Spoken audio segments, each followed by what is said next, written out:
கல்லூரி முடிந்த கையோடு கல்யாணமும் முடிந்தது. சும்மாதானே இருக்கிறேன் என்று அம்மா சொல்லி அப்பா செய்த வேலை.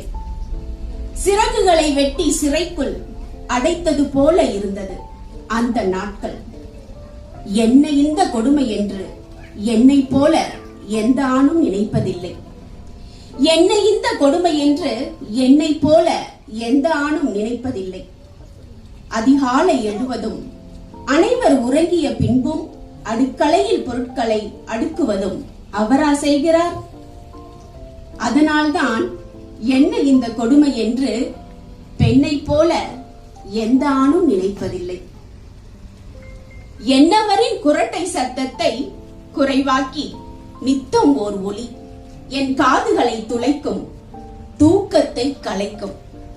இன்னுமா தூங்குற? புகுந்த வீட்டின் புது அலாரம், மாமியாரின் சிம்ம குரல். இன்னுமா நீ தூங்குற? புகுந்த வீட்டின் புது அலாரம்,